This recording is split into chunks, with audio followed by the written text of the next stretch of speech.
All right, welcome, everyone. I do apologize. Some of us are having technical difficulties. So after we had our meeting, Lisa ended up having internet problems, so she's running a little bit behind. So I figured that I would just get it started and we would see what happens when she gets here. But yeah, so we is late. I do apologize, like I said. Tonight we are talking about Noah. Hey, Ian, how are you? Welcome. So this is a stream that I have been doing for my viewers that have not been a party to this. This is a stream that I have been doing with Lisa, of the round table, and there is Lisa. Welcome, Lisa. Lisa may still be having internet issues, so yes, for my viewers, this is a stream I've been doing with Lisa. On each week we cover a different topic. This week we are working, it's actually a series we've been working on child abuse, and tonight we are covering Noah Quattro. And Noah Quattro is a, hey, how are you, Shogaz? Lisa is frozen. Lisa is having internet issues. And Noah is a little boy in the state of California who was killed by his parents. As I said, this is a stream that I've been working on with Lisa. This is a third in the series that we've done. This is just the first time that I'm streaming it on my page as well as Lisa's page. That's why you guys aren't so accustomed to it. But yes, Noah is a little boy. He was 4 years old, and he was murdered by his parents.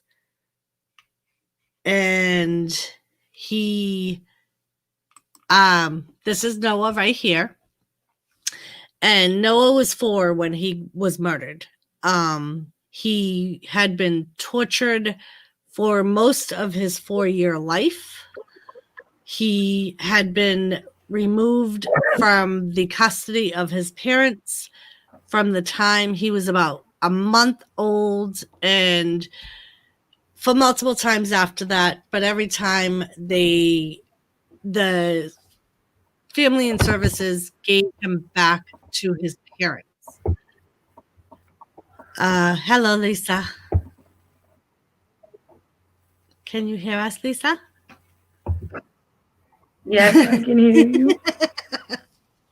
So this is another picture of Noah. So Noah's parents were, his mother was, while Lisa gets herself straightened out. So his mother was Ursula Elaine.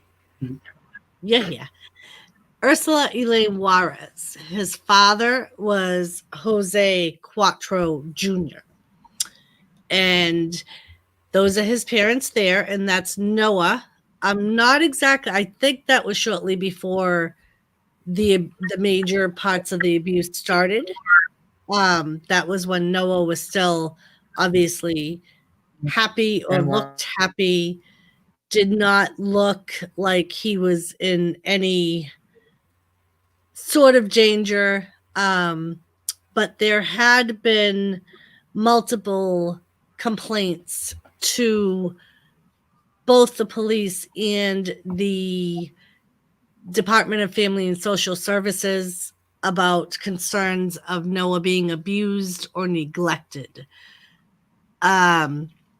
His father was 28. His mother was 26.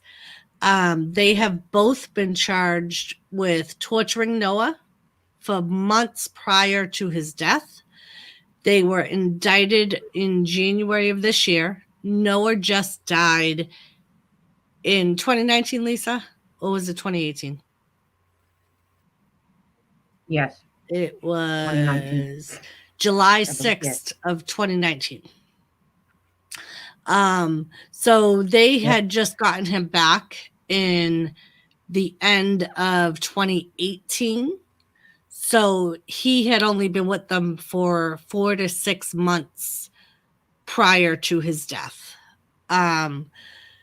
So basically, the father has been charged with abuse as well as sexual abuse on a minor, and the mother has been charged with sexual abuse that would result in death.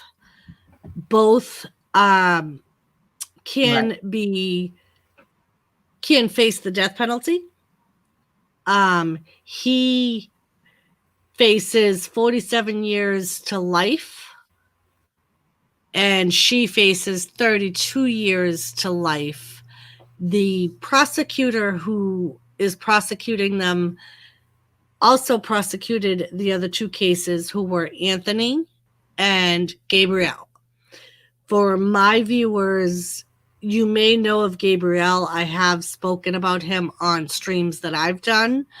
His name was Gabriel Fernandez, and they did a Netflix series on him, The Trials of Gabriel Fernandez.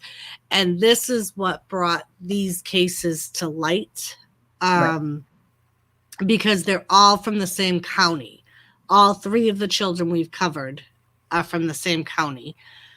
So basically what happened was on the 6th of January. And hold on. We also need to tell.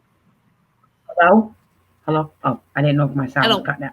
We also need to touch that the social workers that was involved in Gabriel's case was also involved in, some of them were involved in Anthony's case, and a few was involved in Noah's. In Gabriel and Anthony's cases, they had civil lawsuits brought against them by the families. Noah's family, great grandmother, is doing the same. However, when they were put up for trial, the charges were made to be dismissed in both Gabriel and in Anthony's, they were made to be dismissed.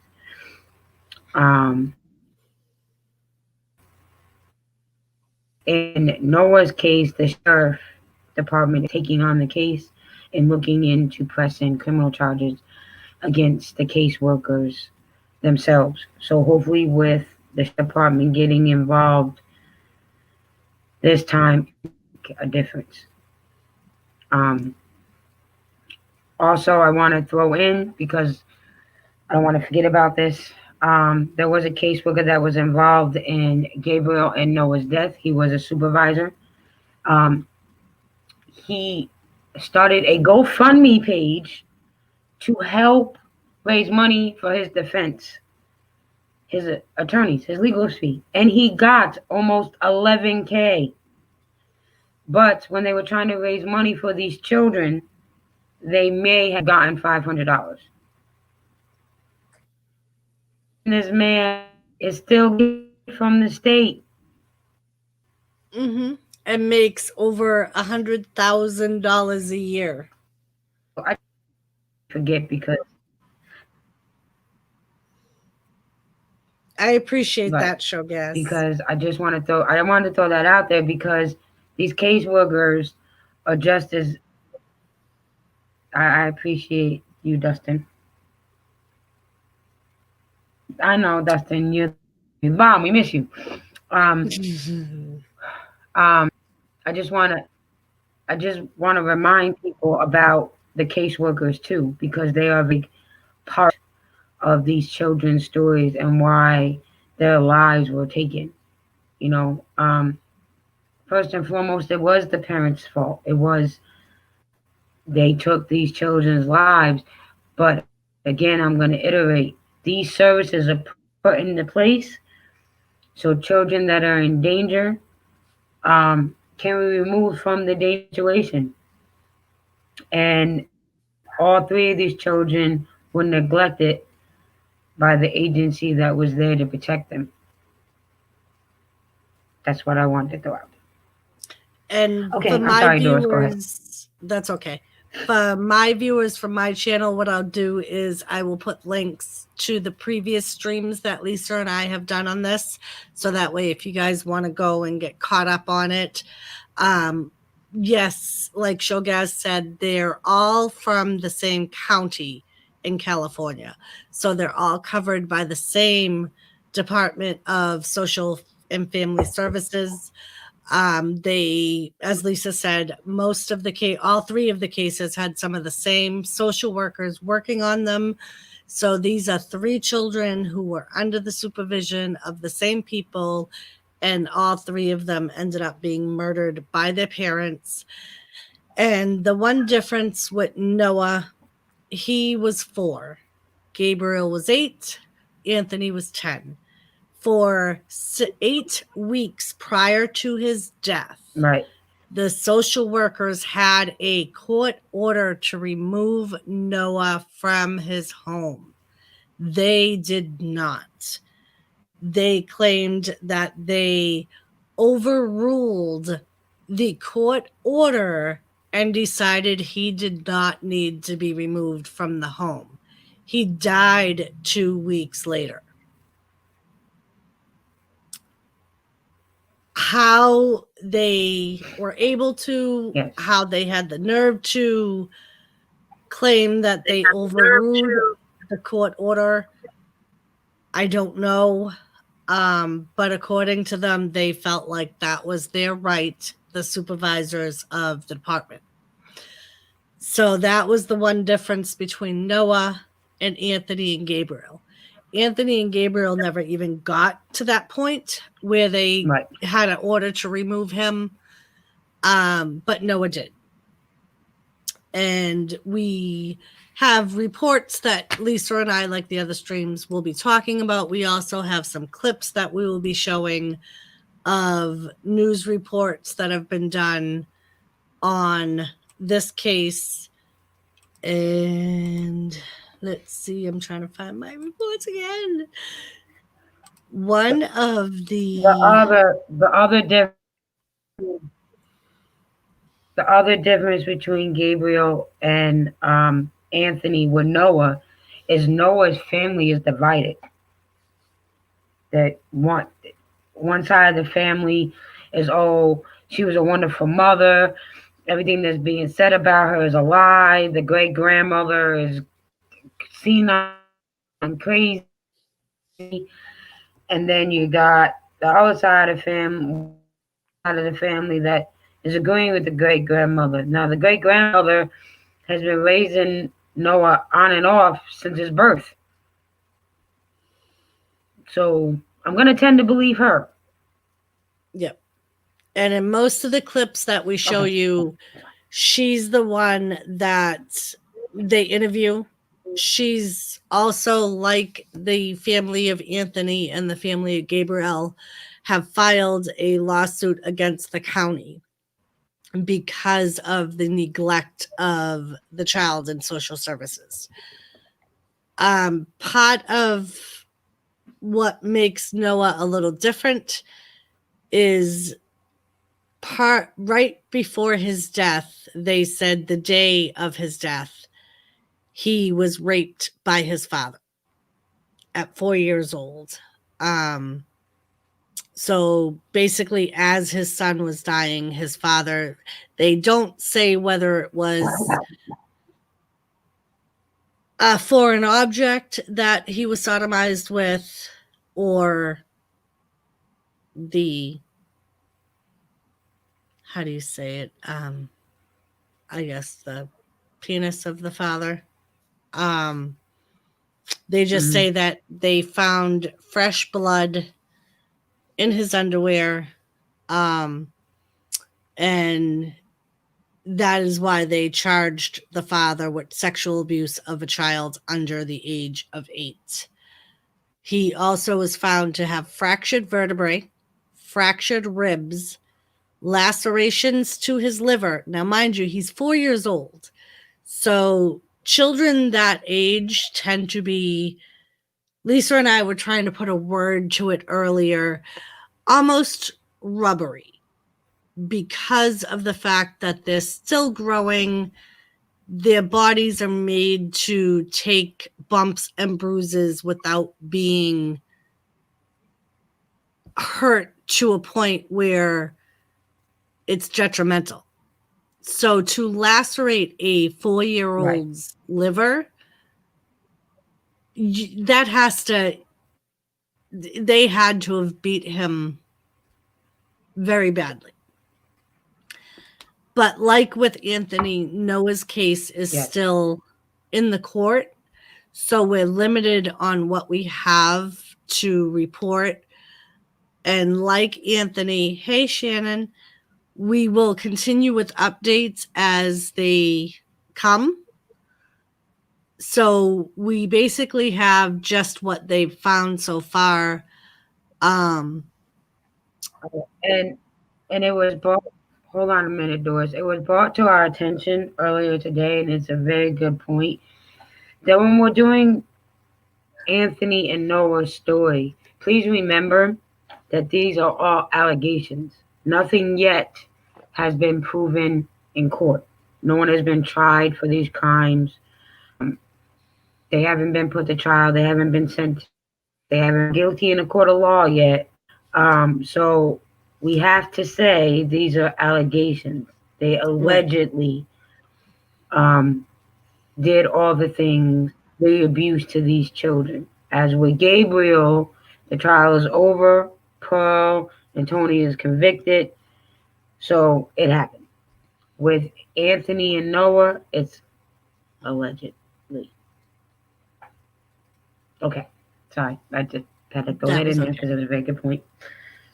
Hey, Shannon. Hey, Ability, a mom too. Hello.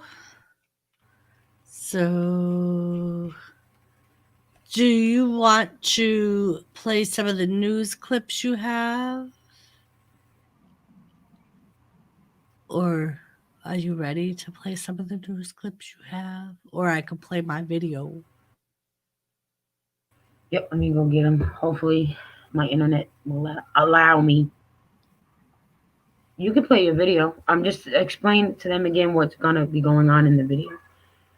All right. So this is the video. The name of this video is let me find it. The Tales of Terror. The beginning of the video covered a little bit on Gabriel, a little bit on Anthony. I've passed that part because a lot of it we've already covered. I do have it on my YouTube page, so any of my viewers that want to watch the whole video, feel free. I just don't want to cover things that we've already covered for the people that have been with us through the whole. Well, any other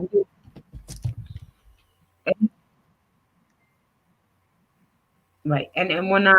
This isn't just for Doris's viewers. It's for anybody watching this right now on either channel. Everything we cover with Noah, with Anthony, with Gabriel, we save. So if you want a clip or you want a link to something we've shown, just let one of us know, and we will be happy to pass it along. Yeah, all of the articles we find, everything we talk about, we have links to the pages where we got them. Hey, Anthony, how are you?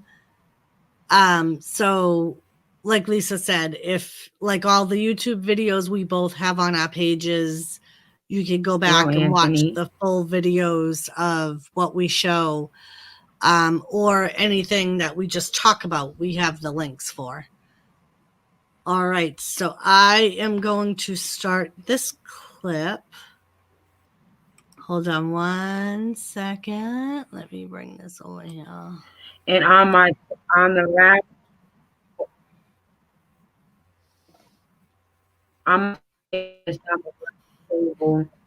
On my playlist on the round table, there is a playlist dedicated to Gabriel, and I'll do the rest for the other two boys too. All right, so here we go with this. This is where I want. This is where I want to be. Share. And all right, Lisa. My share audio video is where? Where's my share audio video? Where's share audio button?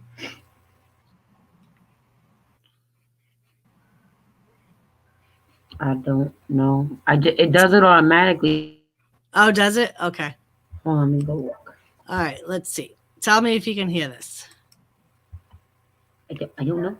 It just does it automatically for me. So could you hear anything from it?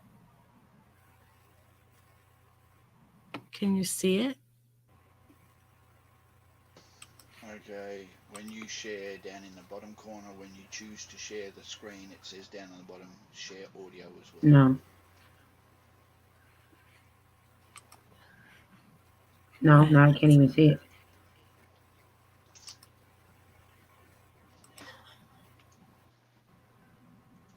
So sharing is easiest with two monitors. Some screens let you share audio. Look for share audio. Down Click, the bottom, check. when you share screen, it says which screen do you want to share, or what's name, and then down the bottom corner it says share audio. So when you shared the screen and chosen share screen, and a thing will come up say which screen do you want to share. Oh, okay, I see it. Thank you, Gaffer. All right. That's why we have you. That's why we keep you around, Gaffer. Palmdale, California, that died at the hands of his parents on July 6, Full screen, bro, 2019. full screen. Jose Maria Cuatro, 28, and Ursula Elaine Juarez, 26, called 911 on July in their home at the 1200 block of East Avenue S around 4 p.m., stating that their son had drowned in the family pool. Transcripts of the call detailed how Cuatro administered CPR over the phone, claiming he had tried so hard to save little Noah's life. Noah was taken to the Palmdale Regional Medical Center to be stabilized before being airlifted to Children's Hospital Los Angeles, but unfortunately died upon arrival there the following day. An autopsy was performed on Noah's body, revealing quite a few things that contradicted the story given by his parents.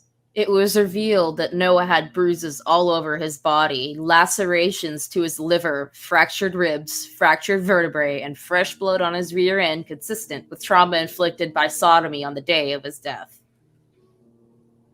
A week after his death, the Los Angeles County Sheriff's Department announced that an investigation into what took place was made through a press release held by Sheriff Alex Villanueva. We are at the beginning of a very exhaustive, lengthy investigation to find out what happened with the tragic, untimely passing of baby Noah.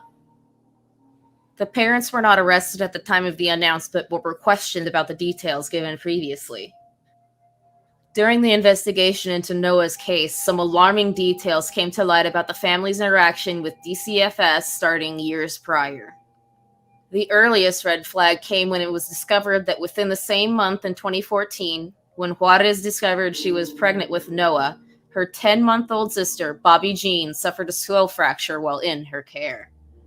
After Noah was born, he and his siblings were placed in and out of foster care until his great-grandmother, Eva Hernandez, took custody of them when he was 3 months old and his mother was arrested. Noah and his siblings went back into the custody of his parents when he was 9 months old, but were again removed and placed into foster care a year later when child neglect was noted. Hernandez once again took custody of them until November 2018 when he was placed back into the care of his parents. He was left in his parents' care once again until the time of his death.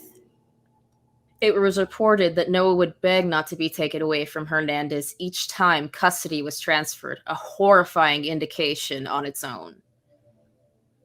Cuatro and Juarez were arrested in connection with the torture and murder of their son in September 2019 with the suspended court date on November 6th of the same year. Upon arrest, Supervisor Catherine Barger stated the following: The criminal arrest of Noah Cuatro's biological parents is an important step forward in this ongoing case.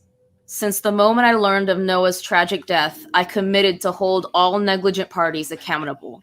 I've ensured full transparency during this investigation. We've highlighted areas to improve and have already implemented meaningful reforms. I'm grateful to the Sheriff's Department detectives who worked around the clock investigating Noah's death.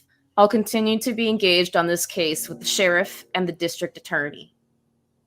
Both were charged with the torture and murder of their child, along with an additional charge given to Cuatro for assault on a child causing death, and Juarez for child abuse resulting in death.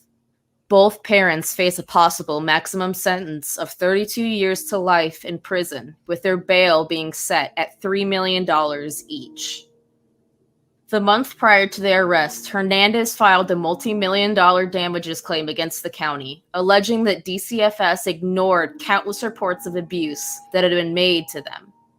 According to the claim filed on behalf of Hernandez, there were at least a dozen calls made to the child abuse hotline and police from people who said they suspected Cuatro and his siblings were being abused. Hernandez also alleges that in February 2019, a DCFS care worker noted that Cuatro appeared lethargic and withdrawn. There were then 3 more referrals in March and April, including a report that Cuatro arrived at Olive View UCLA Medical Center in Sylmar with bruises on his back. In May, Hernandez contends that a DCFS worker filed a 26-page report to have Noah and his siblings removed from his parents' custody, along with another caseworker noting in redacted DCFS records that his case was showing high or very high risk assessments. DCFS employees ignored the reports that Cuatro and his siblings were abused and in danger. Instead of protecting Noah and his siblings, DCFS continued to place the children with their parents, where the children continued to be abused over the course of several years. Another caseworker stated there are current concerns for the mother's mental health. The worst offense that has come from this claim is child social worker Susan Johnson had obtained the judge's approval to remove Noah and his siblings from his parents' custody just weeks before his death. Johnson alleges the order was not executed due to the supervisors overruling the court order and her being dismissed from the case. DCFS issued the following public statement in August 2019. At any given time, the Department of Children and Family Services serves more than 34,000 families and vulnerable children in Los Angeles County with an unwavering commitment to pursue child safety every day in our communities. Our 9,000 employees are committed to this mission, and we look to do everything possible to safeguard the children entrusted to our care. We cannot comment on any pending claim, litigation, or lawsuit involving the department at this time. The Los Angeles County Office of Child Protection commented in September 2019, stating that they determined DCS officials acted appropriately in their handling of Noah's case. The court case is ongoing, with the next hearing being set for September 24th, 2020.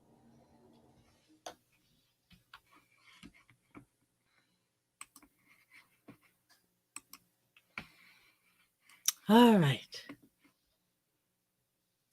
So that was one of the most informative clips that we found.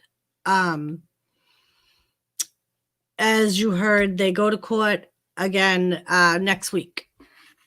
Not really sure what's going to happen during that. But we are guessing that it's going to be like Anthony's case, and it is going to get continued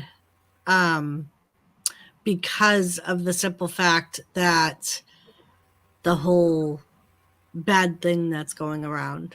I think that's what everybody's determined they're going to call it, right? The bad thing. Right. Is there any? But that's BS because there's plenty of trials going on. That's BS because there's plenty of trials going on in California right now. So why Noah and Anthony's trial is being prolonged is I'm not understanding.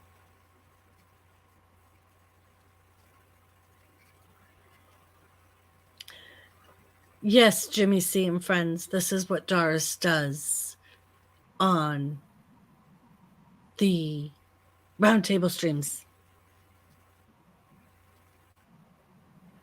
Ben, this is what we do in the beginning on Friday. From 10:30 until midnight, we talk about these topics. And then at midnight, we change to the regular roundtable shenanigans. I'm going to iterate this again. Me and Doris are doing these topics because these are the topics that a lot of people won't talk about and are scared to talk about, but they need to be talked about. It's not just this county that it's happening in. Black County is under the most scrutiny and fire because 4 children under their watch has been murdered by their parents. And Anthony, to There's answer your probably question, more. But right now,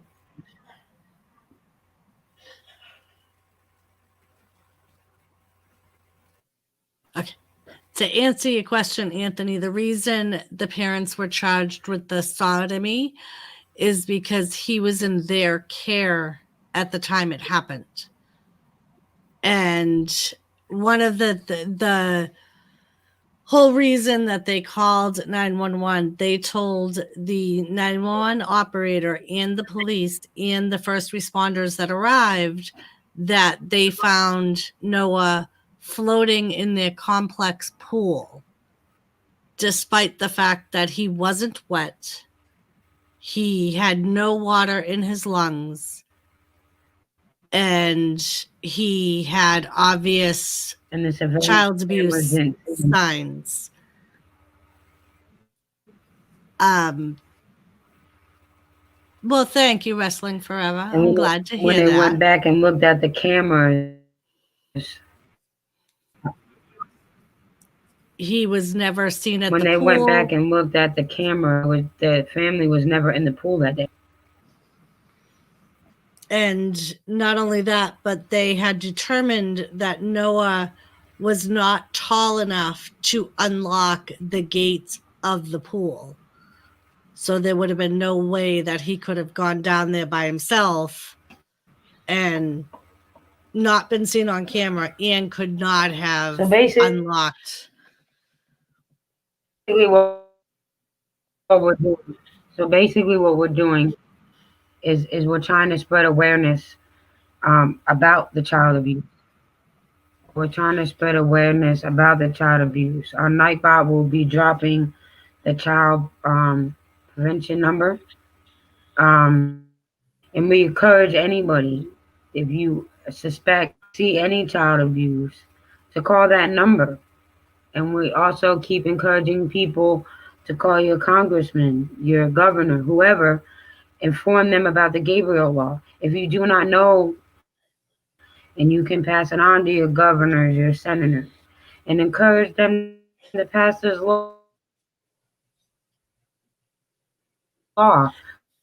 so this doesn't keep happening to children. You know, that's why we're doing this. No, it has nothing to do with their budget, Wrestling Forever. It has nothing to do with their budget at all. This child agency has help, has outside help. It has nothing to do with their funding. It has to do with them not doing their job.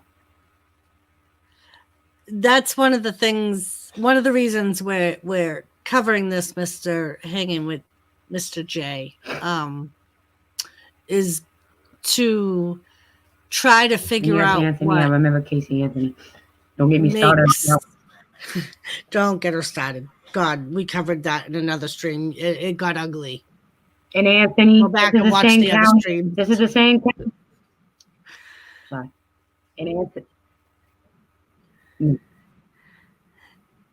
So we're trying to figure out county, Anthony. It's the same fucking county. What went wrong.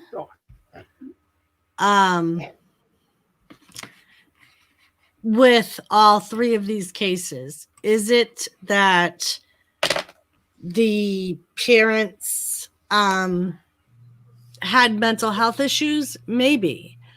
It was proven that it was determined that Gabrielle's brother, or mother, I should say, had a lot of mental health issues. She also had a very violent past. According to her, she was the victim. Right. They're saying the same thing about Anthony and Noah. And Proud Mom, to answer your question, yes, we do know about that child, and that is the next child we are talking about.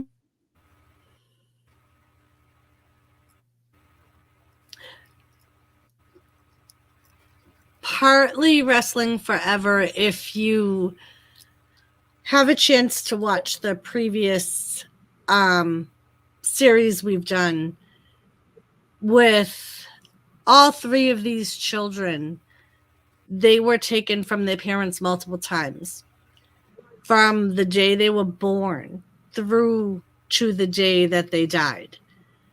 All three of the children throughout their whole lives have had family social services following them. And even though, like in the Gabriel stream, which we did 3 parts on because his trial is completed, they have all the evidence and they released all the evidence. You can see in school photos the progression of his abuse. And it was obvious this child was abused. They had social workers, security guards who had never met him call social services and call the police department just by looking at this child walk by.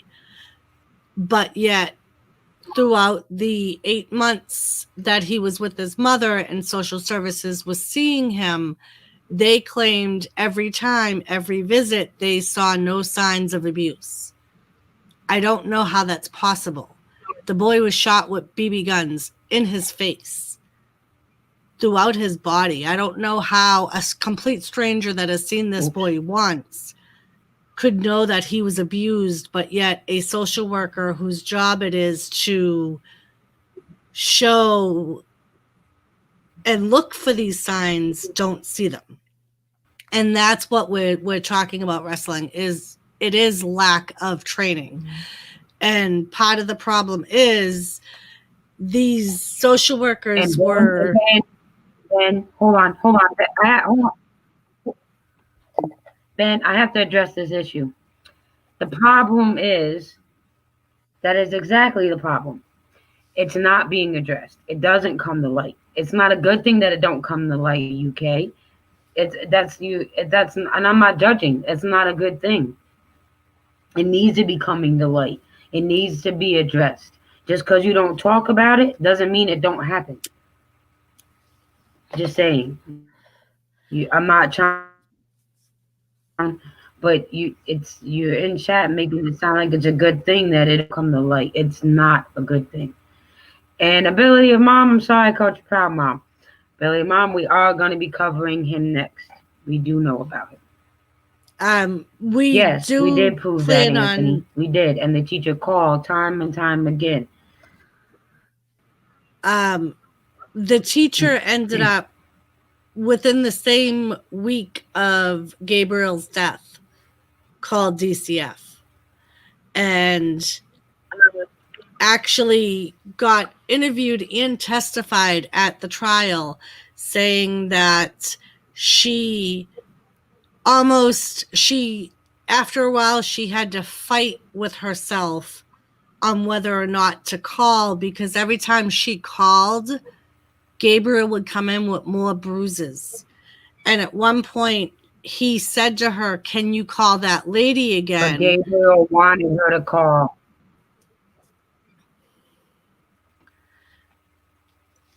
And with Noah, speaking of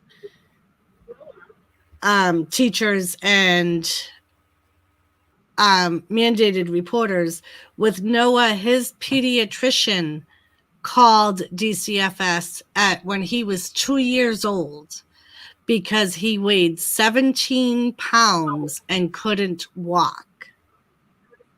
and said that he wanted to charge the parents file a complaint against the parents for neglect. They took Noah away and they gave Noah back.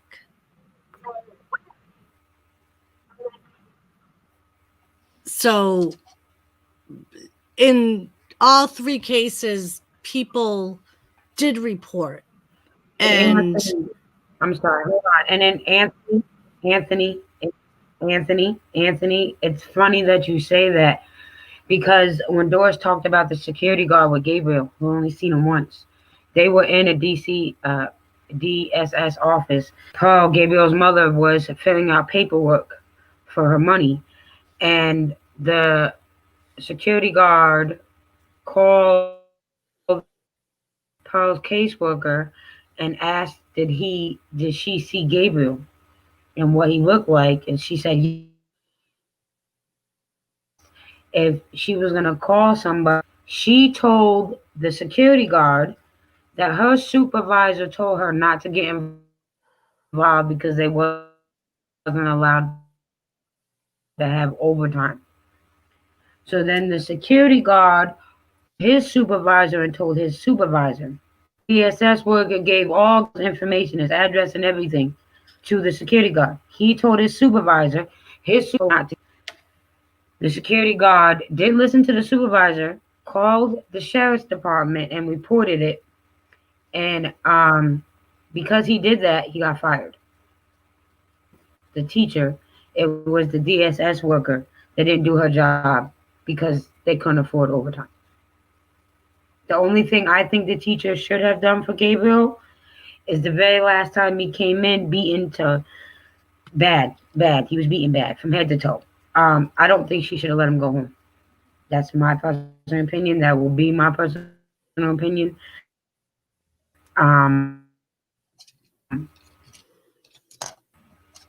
But yeah. Yes, Mr. J, 17 pounds at the age of 2. You are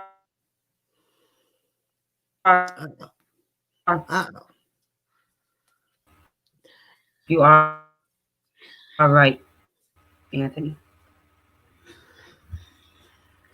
Yeah, Wrestling Forever. We don't know why they kept being given back. I don't know if it's bureaucracy. I don't know if, because all 3 children that we've covered had immediate family members that were ready to and did take custody of them at different points in their life. Like with Noah, every time Noah got taken away, he got put in a foster home, but he got put with his great-grandmother, who is the woman that was doing the interview with the red hair of the clip I showed. And with Anthony, it was his aunt and uncle. And with Gabriel, it was his grandparents. So every child that we've covered had an immediate family member that wanted to keep the children, to prevent them because they knew they were being abused. And with Gabriel's parents, they testified that they were told by both the police and DCFS that they could not legally keep Gabriel. They were never told you have to go to court. They weren't told how to get that legal right to take Gabriel. Even though when Gabriel was born, his mother abandoned him. And then at one point signed 4 of her children over to her parents.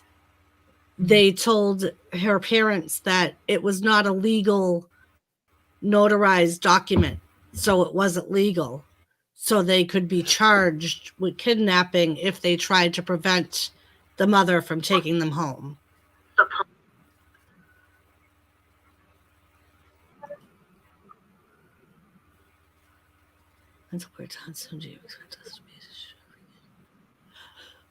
Right. And that with Gabriel, the social workers that were charged, but the charges were ended up dropped. That was kind of their attitude, that they had so many children they couldn't be expected to Anthony, we take spoke care of about them that all. too. And just like firemen and police and they need to have an evaluation.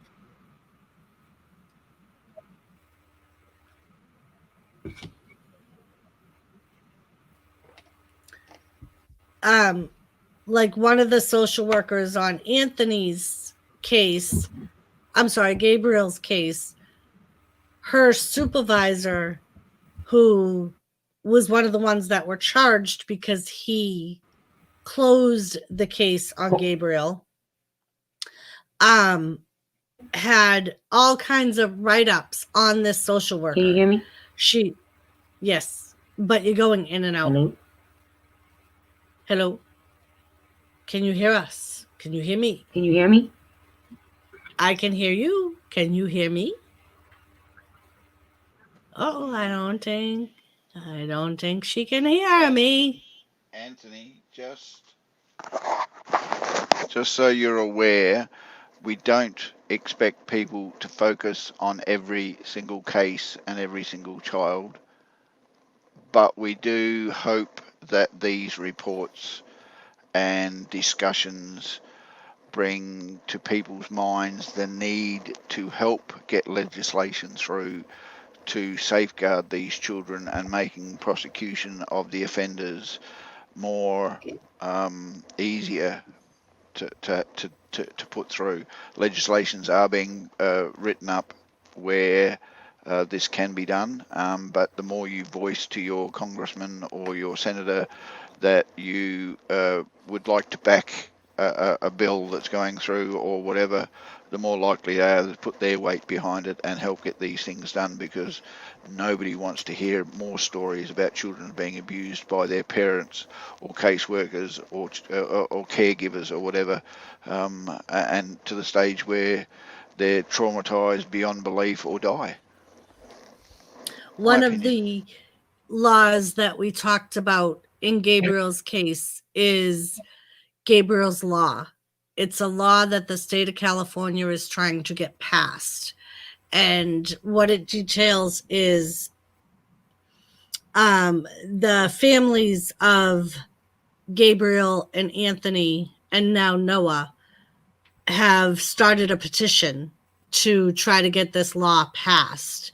Basically what it is the whole entire state of California, and hopefully at some point nationwide, will use the same system. That's the police, DCFS, child protective custodies, DSS, doctors, hospitals, school. All of these things will use the same system. So the system keeps track of how many complaints an individual child has for them. And this system will automatically upgrade that to the proper people instead of leaving it on the bottom. And I don't think we expect you people to do anything. We're just highlighting it and reporting it and allowing you to make the decisions.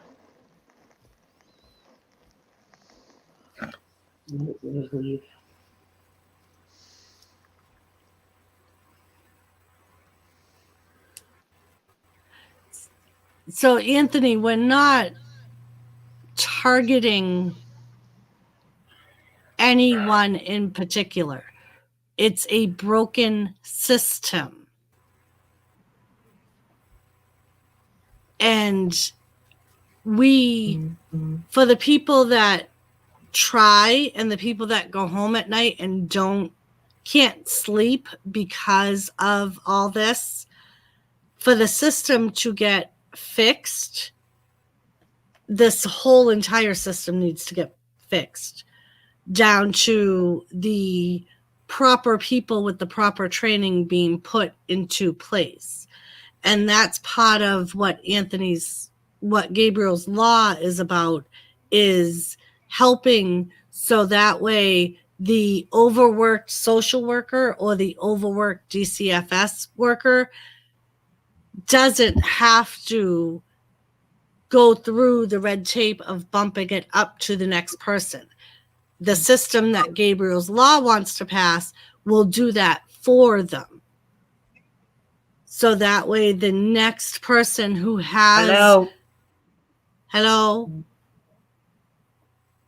We can hear you. Can you hear me? I don't feel that way.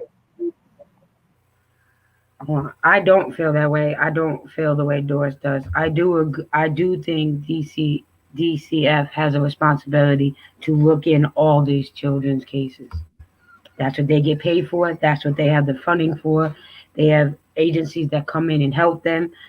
They need to be looking into these cases. They need to be doing their job. And if they feel like they can't do their job, then they need to be stepped down or be fired. Because these 3 children alone, death is in their hands. They did not do what they were supposed to do. And there was clear signs that these children abused and tortured. They did nothing. They overlooked it. You can rehabilitate a family and keep a family together, and then there's times to remove the children. Gabriel was in his mother's custody for 8 months, and he was murdered. Noah and Anthony went along their whole lives being tortured and murdered, and people knew it was happening. And the agencies that were put in place to protect these children were not protected. I do think the child service workers should be prosecuted as well. I don't think they should be charged with murder, but I do think that they should be charged with an accessory of the murder. Because if they did their job, these children wouldn't be dead. That's the bottom line. And if the people in the agency know that they're not doing their job, they need to be removed. Or at least charged with neglect of their duties, ending in the death of a child supposedly under their care. And one of the reasons the state gets these fundings. One of the reasons why I feel as strongly like Lisa is because personally being in nursing, if I neglected my patient to the point where that patient died, do you really think I would be able to keep my job? No, I would be fired. I would be charged. Right. And I don't think that people should be able to come up with an excuse if they don't have the proper amount of people for the caseload, then that needs to be pushed up. Maybe it does need to be like on a higher level of the federal government, but that's all part of the whole Gabriel's Law thing that they're trying to pass. And Wrestling Forever, and in my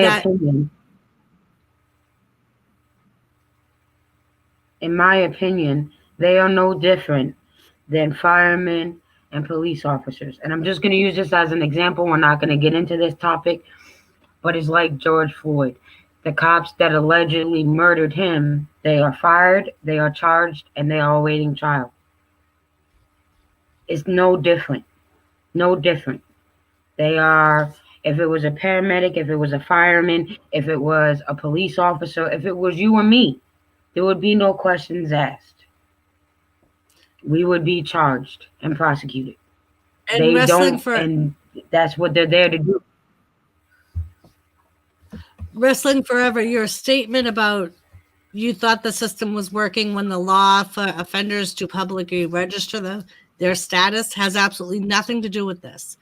The parents had not been charged until the children died. So they weren't offenders until that happened because someone didn't do their job and push them up as accusing them of child abuse or something like that. So they never had any red flags publicly in their files. What benefit?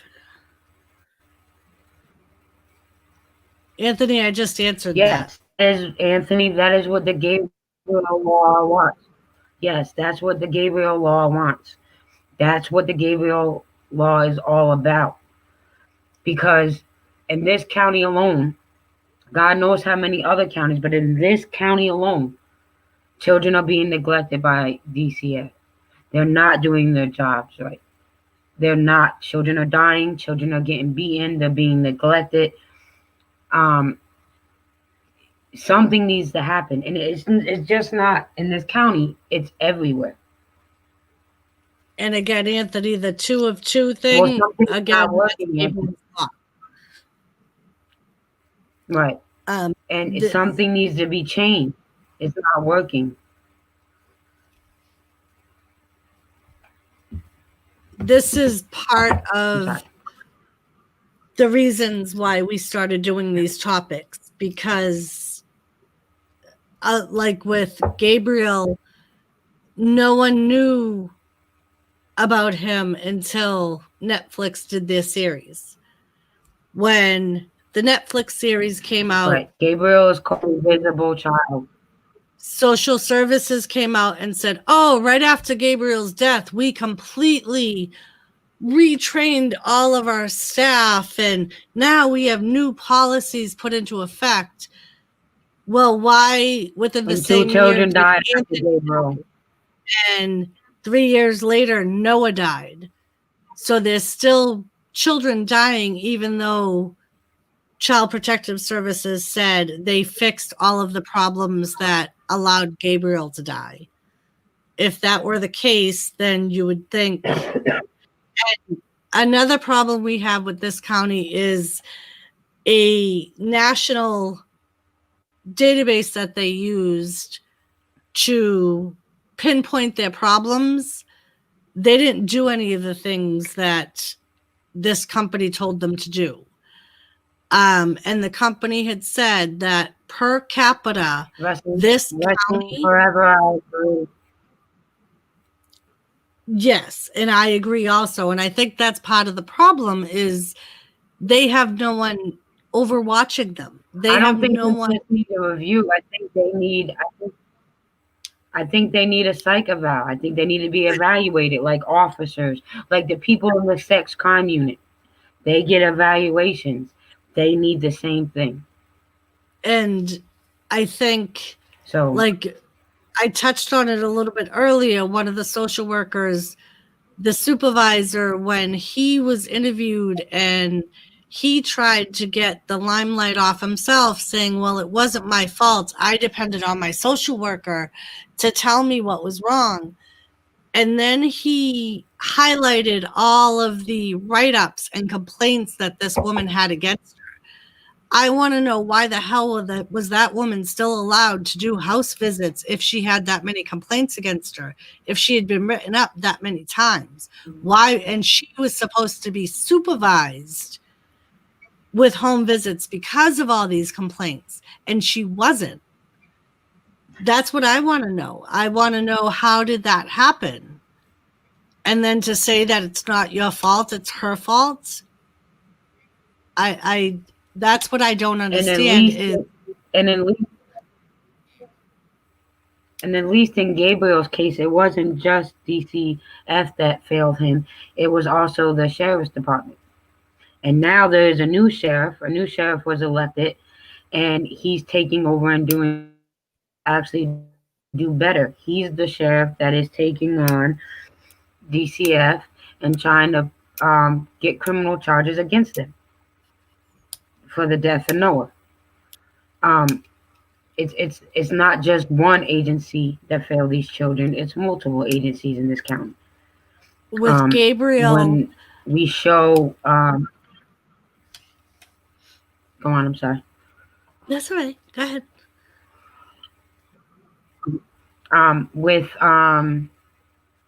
When we're not saying all cops are bad and all, because when we see the next child we talk about, Ability and Mom brought him up, the autistic child in Ohio, the police actually went above and beyond to try to find this boy. So you're going to see the difference in how one police agency took it seriously to where in this county it wasn't taken seriously, and the police officer even scared Gabriel and made him feel like he did something wrong. You know, and I know people are getting upset with this and Anthony and all that. All we're doing is bringing awareness, Right. and we're asking that you help us keep giving awareness. You know what I mean? Like I said earlier, and I'm going to keep pushing this every time we tell a story of a child that has been murdered by the hands of their parents by ongoing abuse, is that you need to call your congressman, you need to call your governor, whoever. You know, come to me and Doris. We'll give you all the information on Gabriel's Law. Ask them to pass this, because it don't need to just be in this county in California. It needs to be passed everywhere. And if you see or you suspect child abuse, call the hotline. Call the 1-800 number. You know what I mean? That's why we're doing this. And Anthony, those two are the same things. You are correct. They're just called different things depending on the state that you live in. But they both are basically child protective services or child and family services. Basically, they're the ones that you call if you think a child is being abused or if you think a child is being neglected. And they are supposed to open a file, go out to the house, and investigate.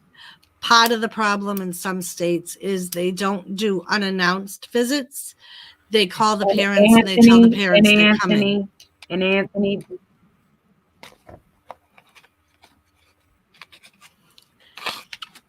And Anthony, that's part of the problem. What you just said right there. I'm not mad. I'm just not as informed as you guys. I don't really pay attention or focus on this because it doesn't really affect me. That's the problem. Okay? There is this problem right now. It doesn't affect you, so I'm going to ignore it and pretend like it's not happening. That's the problem in this country right now. Not just with the child abuse and all that, in general. If it doesn't affect you personally, I'm not going to be bothered with it. So these children being murdered and these children being sex trafficked and everything that's happening, it's not my problem, so I'm not going to pay attention to it. I'm not going to get involved. With an attitude like that, and Anthony, this is no disrespect, but with an attitude like that, nothing is ever going to change in this country. Ever. And yes, we're wrestling forever. The other problem is kids possibly making false reports. That has happened to me personally. One's got called on me, but they came in, they looked, and they knew. The fact of the matter is that there's good and there's bad in the system. You understand what I'm saying? So things like that is going to happen. But to think to yourself, oh, I'm not going to do it because I may possibly be wrong. If your gut is telling you something's wrong, follow your gut. And Anthony, I hope I didn't offend you, but a comment like that really does piss me off because that is such the problem in this country. Because if people would have stepped in more, these three children wouldn't have been dead. If a family member of these three children would have stepped in and fucking took that child when they were at their house visiting and saw the bruises and listened to them, they wouldn't be dead right now. If Gabriel's teacher would have kept him in school the last day she saw him, he wouldn't be dead right now. Lisa, breathe. Go have a cigarette or something. I'm breathing. Okay. Okay, so two things we could take away from this one, folks, is ignorance is not going to fix the problem. We're not asking you to go out and do anything about these particular things. If you really don't give a shit, don't give a shit. There's nothing we can do. We're hoping that at least one or two people are now thinking about this and taking notice and wishing to put their 2 cents worth into their local member of parliament or local politician or whatever it is you call it in the area in which you are. The other thing that we take away from this is reality is people who make mistakes that result in children or animals, and I will say or animals, being severely neglected and abused and dying as a result should be held accountable for bad decisions. That there would then make people think twice about making a bad decision or sweeping it under the rug or ignoring the little things that they see there. The issue being with that is, yes, children, homeless people, all the people in the world that have all these opportunities to report where they feel they're being bad or being mistreated or disrespected or whatever, are going to abuse the system, and that's all there is to it.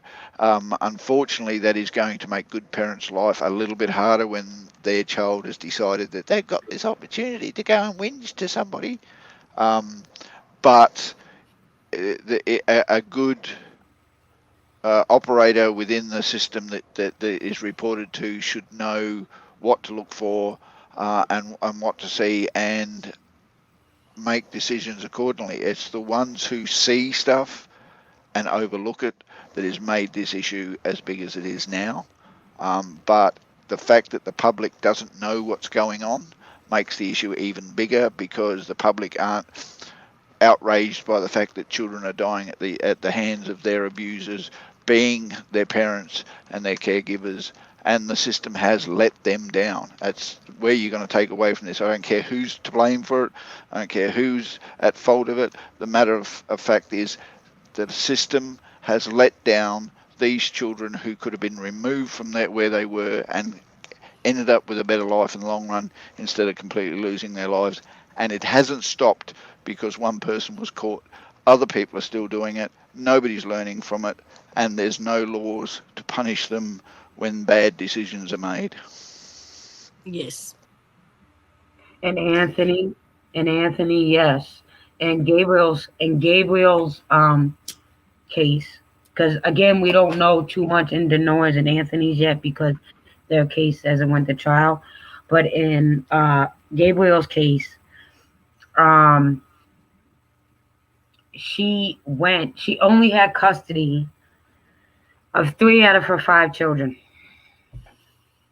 She took 4 out of her 5 children, or maybe she took them all, to DSS when she had to fill out her paperwork for her food stamps and her money, and pretended like she had all of them living with her. Even though others and then when she left the office, state. Nora.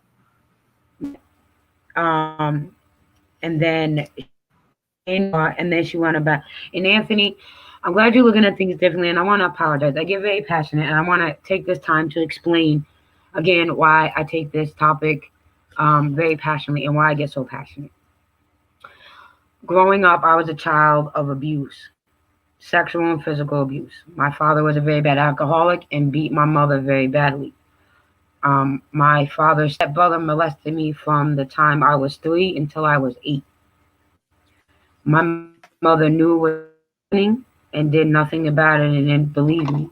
People knew that me and my mother were being beat on by my dad when he was drunk, and nobody did nothing about it, regardless whether I asked for help or not. So I do take it passionately because I do know what these children fear and they feel. And it's terrible living in a home that you have to be scared of. And Anthony, that's part of what we're trying to do is open people's eyes, not just about this county, but for example, from personal experience just working on this. If you type into Wiggle child abuse, the amount of cases that come up is extraordinarily high. And most of the cases, the families have multiple complaints and nothing is done. So it's not just this county. it's a nationwide thing, which is part of why we have talked about Gabriel's Law and how California is trying to pass it, and they're trying to push other states or other people in other states to start calling their representatives to try to get it not only passed in California, but get it to be a national database. So that way, even if, because that's part of the problem with some of these kids, the families moved from state to state to avoid detection. They changed schools to avoid detection when they thought that the teachers were, as soon as the teachers started calling, they would take their kids out of that school and put them in another school. And the dots were never connected because no agency talks to the other agencies, which is part of the problem, as well as the people that these kids personally knew only making phone calls and not physically stepping in.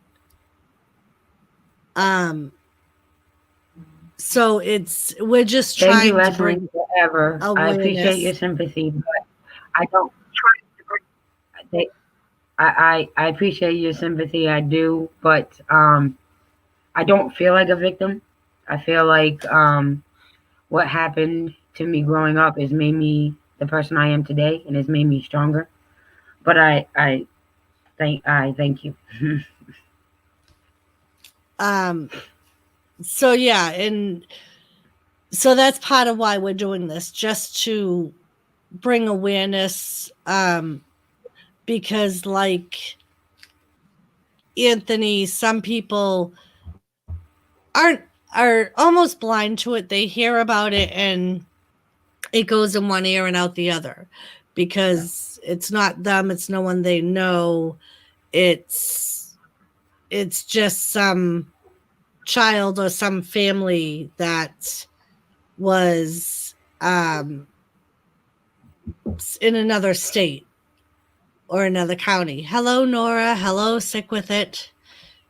We are actually should be wrapping this stream up. But yes, this is a weekly stream. And for those of you that are new from my channel to this stream, we will be continuing it every Friday. We will be covering different topics. So don't worry, we won't always be bogging you down with child abuse, but it's just different things that different people want us to cover. Like sex trafficking, things like that. But yeah. And sometimes we lighten the mood and cover the Tiger King. Yes. Because when we feel like we need a break, as well as you guys need a break, we try and cover a funnish topic. Just because sometimes we get bogged down and we get mean. Right. But I thank you all for joining us. Those of you that are associated with the Roundtable know that we do a completely separate stream after this one on the Ladies and Gentlemen of the Roundtable. People that want to come over from my channel, just search for the Ladies and Gentlemen of the Roundtable, and you will see me and Lisa in a very happier light, and we will not be bashing you and making you and think Anthony, of to answer your question, things. I personally, as a parent, I do not hit my children. I don't think in these cases it was old school parenting that went to the extreme.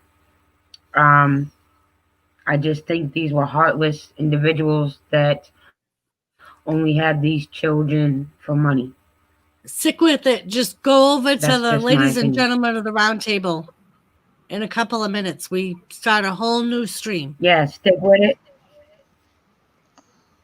Stick with Okay, it. just one thing. We're gonna end this and then go back to the round. the producers. One thing I'd like to say before the stream ends to Anthony, I don't believe that this is a case where parents are taking old school parenting to the extreme. One thing I've always believed in my life, and I was taught when I was younger, was never discipline your child when you are in anger or have an emotional state. If you feel that strong about what's going on, you need to step back, take a breath, calm yourself down, and then come back and present it logically and intelligently without using the emotion in the background. Whether it's old school parenting or new school parenting, if you do it with anger or stress or emotion under your belt, you're going to make the wrong decisions and it's going to come out the wrong way, and then you're going to regret it. So that's just my opinion on it, and that's how I parent myself. Thank you. And also to go with that, with Anthony and Gabriel, the excuse that was given were they were gay. Yep. And when Noah, his father didn't feel that Noah was his. So this is why these particular boys out of their siblings were targeted more than the other siblings. Doris, can I slap Jimmy, please? Sure. I do it all the time. You get frustration out. And you know what?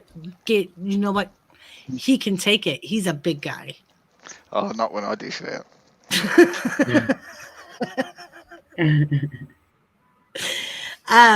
So yes, thank you all for joining us. And like I said, people from my channel, you're more than welcome to come over to the roundtable stream, I believe. If you want, or you just join me on Monday night for the wrestling talk. This is completely separate from that, so I will still be doing my wrestling stuff. This is just a project I'm working on. Yeah, we're just trying to help. Doris is a newer member of the roundtable, and we're just trying to help her grow a channel. And so she's been doing with me now. We want to do it on her channel too, to help the roundtable find her and other people. You know what I mean? Just helping a sister out. Not only that, Doris does put a hell of a lot into this. She is 50-50 of this report, and she should be able to benefit from it on her channel as well. So you're going to see this report hopefully on Doris's channel as regular, and at the same time as Lisa will do it on her channel.